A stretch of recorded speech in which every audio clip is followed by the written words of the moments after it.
Muy bien, entonces dijimos que a la educación se le generan nuevos desafíos en esta sociedad de la información, ¿no es cierto? Ustedes los van a leer también en el texto de Manuel Area, pero vayamos considerándolos. En primer lugar, esto de lo que hablábamos recién, cómo vamos quedando desajustados, ¿no es cierto? Porque se va generando nuevo conocimiento todo el tiempo, entonces tenemos esa necesidad de desaprender cosas que ya habíamos aprendido, de volver a aprender, y esto nos genera la necesidad de aprender durante toda la vida. Esto que están haciendo ustedes. Aunque ya son profesionales, se siguen formando para su profesión docente y cuando terminen esto se van a seguir formando para sus ramas específicas del conocimiento y también para la docencia, ¿no? Hoy es importante capacitarse y aprender durante toda la vida. En segundo lugar, tenemos esta problemática del analfabetismo tecnológico, ¿no es cierto? Es decir, las personas que no manejan las TIC, que no pueden acceder a estos recursos, de alguna manera van quedando relegadas y se van volviendo analfabetas, comprendiendo el analfabetismo en un sentido amplio, de manejarse en la sociedad, de poder vivir sin problemas, hacer todos los trámites, porque fíjense cómo se necesita manejar un cajero, no siempre están las TIC para cualquier trámite que uno desee realizar.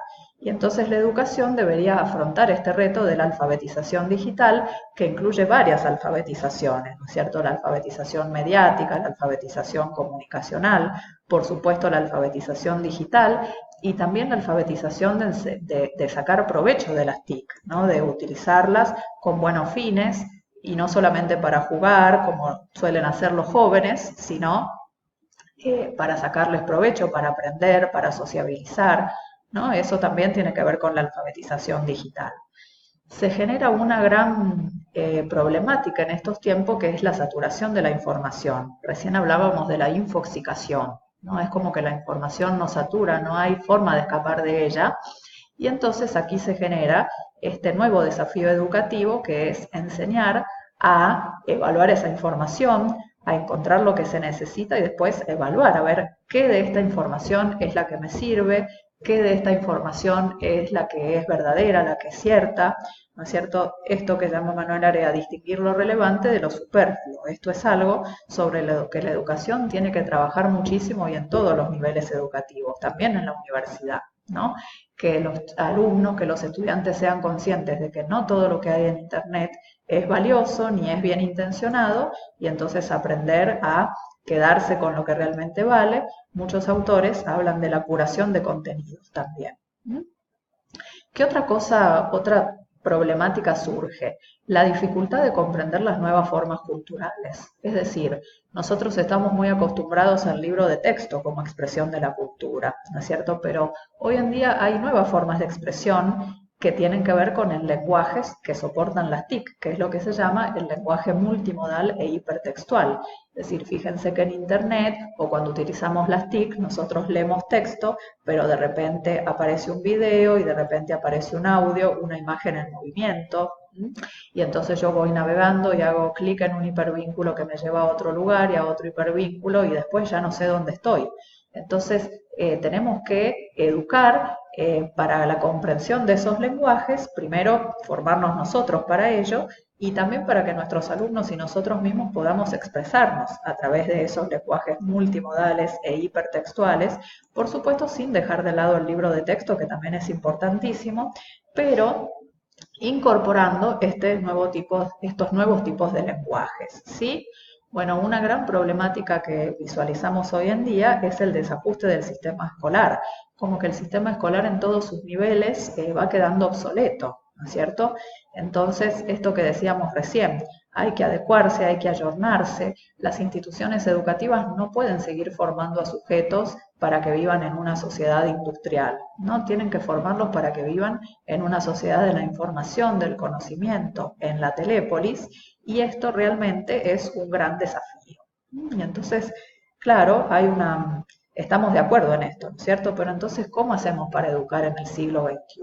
¿No? Y acá vienen entonces estas grandes preguntas de cómo debería ser la educación, cómo debería ser la escuela y la universidad en el siglo XXI, ¿no es cierto?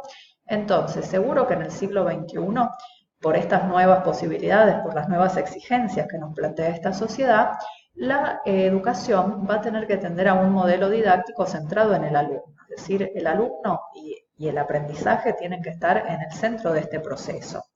Entonces, tiene que haber cambios en los roles de los agentes del proceso educativo, es decir, el profesor ya no es la única fuente de información, no es la única fuente de conocimiento, sino que tiene otros roles, por ejemplo, enseñar a buscar información, a manejarla, enseñar a aprender, enseñar a construir el conocimiento. Y estos nuevos roles docentes, ¿no es cierto?, tienen que ver con nuestro tema de las plataformas virtuales, porque dentro de las plataformas y entornos virtuales los docentes tienen nuevos roles que ya vamos a analizar, ¿no? Son productores de contenido, son guías que van a evaluar pero que van a acompañar, es decir, ya hoy en día el profesor no es la única fuente de información. Y por supuesto los alumnos ya no son esos chicos o jóvenes que aprenden pasivamente y que repiten todo lo que decimos, ¿no es cierto? Tenemos que ir más allá de las clases expositivas en las que los alumnos solamente escuchen y nada más, ¿no? El alumno en estos tiempos y también dentro de los entornos virtuales tiene que ser totalmente activo, salir en búsqueda del aprendizaje, en búsqueda del conocimiento y tener un rol protagónico. Por supuesto son necesarios nuevos espacios de aprendizaje y acá viene buenísimo el tema de los entornos y plataformas virtuales, porque las cuatro paredes del aula ya no son el único lugar en donde se puede enseñar y aprender. El aula se puede extender, se puede aumentar hacia otros espacios virtuales, por ejemplo, en donde se puede seguir enseñando y aprendiendo más allá de las barreras del espacio y del tiempo, como vamos a ver enseguida. Por supuesto, tienen que haber nuevas metodologías que atiendan a estas nuevas subjetividades mediáticas. Si miramos a nuestros alumnos, vamos a ver que sus subjetividades se construyen en la conexión permanente, ¿no? Como que todo el tiempo quieren estar conectados. Y entonces están en la clase, pero es como si no estuvieran, como si quisieran estar en otro lugar. Entonces, saber cómo hacemos para adecuarnos a esas subjetividades y, bueno, pensar nuevas metodologías, nuevas estrategias, ¿no es cierto? Por supuesto va a tener que haber nuevos contenidos, nuevos recursos y la educación también va a tener que aprender a atender a esto, a esta necesidad del aprendizaje a lo largo de toda la vida y concientizar en eso. Miren esta imagen que responde a un libro miniado, a un libro iluminado de la Edad Media y que nos está mostrando cómo era una clase en una universidad medieval. El profesor aquí arriba, sentado en este banco que se llama cátedra, los alumnos ahí tienen algún material impreso acá, pero escuchándolo como si él fuera el Dios, hasta es más grande que los demás, está elevado, y acá hay uno que se está durmiendo, ¿no es cierto?, escuchando ahí como muy pasivos, ¿no?, un modelo muy tradicional de educación. O este otro, esta misma idea, fíjense que acá el profesor es hasta más grande de tamaño, era como un Dios, la fuente indiscutible del conocimiento, ¿sí? Y por ahí muchas veces miramos a las aulas de hoy en día y es como que esto sigue bastante vigente, ¿no es cierto? Ya desde la misma arquitectura de las aulas, preparadas para que el docente esté adelante en una tarima, todos los alumnos iguales, ahí atrás mirándose la nuca. Bueno, esto tiene que cambiar. Y no se trata solo de integrar las TIC en las aulas, sino de incluir a la universidad en el mundo digital, entender que la institución educativa está inserta en un mundo digital, en un mundo diferente y que hay que atender a ello, ¿no? Solo a modo informativo hay algunas experiencias innovadoras, en este caso en escuelas, ¿no? Por ejemplo, las escuelas Quest to Learn en New York, que proponen un cambio en la currícula, desaparecen las materias tradicionales, pero lo más interesante que tienen es que se fundamentan en la gamificación, en el aprendizaje a través de juegos, ¿no? De ir escalando niveles, obteniendo premios, nuevos desafíos. Y después son muy interesantes también las escuelas suecas Vitra, que trabaja mucho con los espacios de las instituciones educativas. Entonces los alumnos van circulando libremente con sus dispositivos tecnológicos y es la idea de espacios diferentes. Cualquier espacio es bueno para aprender.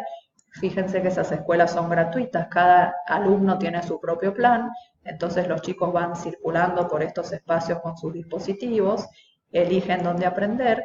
También hay momentos en que están con un profesor, ¿sí? Entonces, bueno, son innovaciones y posibilidades de ir reestructurando la educación y pensando cómo adecuarla para responder a estos desafíos del siglo XXI, ¿sí?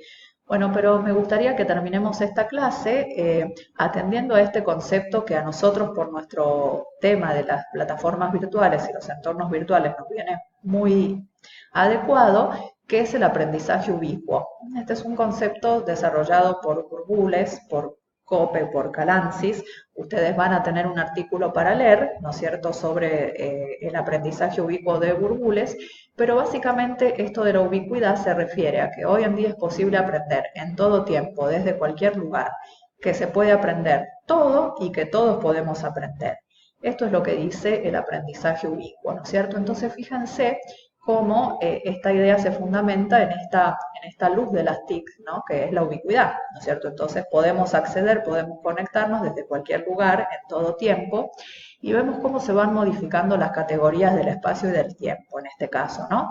A esto también se refiere Manuel Castells, dice que hoy en día los espacios es como que, más que de espacios, más que de lugares, podemos hablar de flujos, ¿no? Porque lo que hacemos es estar interconectados en estos flujos que se dan gracias a las tecnologías, sin importar los lugares físicos en los que estemos, ¿no? Y entonces él dice que vivimos o que podemos participar de una virtualidad real, ¿no? Nos metemos en esa virtualidad, pero que al mismo tiempo es real porque en el aprendizaje de verdad estamos aprendiendo, por ejemplo, dentro de estas plataformas y entornos virtuales, ¿sí? Entonces surgen nuevas modalidades gracias a esta posibilidad del aprendizaje ubicuo que nosotros vamos a considerar, por ejemplo el B-Learning. Fíjense que acá hay una persona mezclando, ¿por qué? Porque el B-Learning viene del inglés, que quiere decir mezclar, y se refiere a las propuestas de enseñanza en donde se mezclan las instancias presenciales con las instancias virtuales. Entonces la idea es seleccionar los medios más adecuados y los ambientes más adecuados para cada actividad que se quiere realizar, ¿no es cierto? Podemos combinar la presencialidad con la virtualidad de nuevas maneras y entonces es un poco lo que están vivenciando ustedes, lo que estamos vivenciando. Tenemos encuentros virtuales, después vamos a tener encuentros presenciales, es como que se mezclan las modalidades y la idea es utilizar lo mejor y lo más propicio de cada modalidad. Aquí intervendría también lo que es el aula invertida, que ya después vamos a ver mejor en qué consiste y de qué se trata. Bueno, también surge esta modalidad que se llama el M-Learning. M hace referencia a Mobile Learning, ¿no es cierto? Y a toda esta realidad de los dispositivos móviles que son tan importantes. Y entonces el M-Learning se trata de la posibilidad de enseñar y aprender utilizando dispositivos móviles, es decir, con la máxima portabilidad, interactividad y conectividad. Y ven que también tiene que ver con la ubicuidad, no podemos llevar el celular, la tablet y entonces aprender desde cualquier lugar y en cualquier tiempo. Por supuesto, todo esto tiene que ver con esta idea de aumentar el aula. Dolores Reich es una socióloga española y ella dice que está bien, existen las TIC, ¿no? Pero ella dice esas TIC deberían transformarse en TAC, es decir, tecnología que nos permitan aprender y colaborar. Y habría que dar un paso más todavía, que las tecnologías se conviertan en herramientas de participación y de empoderamiento. Esto serían las TEP, ¿no? Que se pueda participar socialmente, que la voz se pueda escuchar. Bueno, para todo esto hay que educar. Y ella observa que nosotros hoy en día vivimos en una ágora global. ¿Se acuerdan del ágora de los antiguos griegos o de los romanos que iban a la plaza pública y ahí trataban los asuntos del Estado o lo que pasaba? Bueno, hoy en día el ágora ya no es más local, es global, es decir, se extiende a todo el universo, ¿no? Vivimos en una sociedad aumentada, dice ella, no solo en esta sociedad real, local, sino que vivimos de manera aumentada en una sociedad mundial y global. Y este mismo concepto lo tomamos para hablar de un aula aumentada. Nosotros cuando pensemos en las plataformas virtuales, las vamos a pensar también como complementos de esa aula presencial, de esas materias presenciales que ustedes enseñan, como para que se pueda aumentar el aula, se pueda extender a través de las plataformas. Por supuesto, también existe el concepto de e-learning, que quiere decir enseñanza de aprendizaje electrónico, que tiene que ver con propuestas que solamente usan dispositivos móviles. Es un tipo de educación a distancia que lo vamos a ver un poquito más adelante, ¿sí? Pero bueno, todas estas nuevas modalidades surgen gracias a la posibilidad del aprendizaje ubicuo. Muy bien, estimados colegas, seguimos en contacto. Muchas gracias a todos y hasta pronto.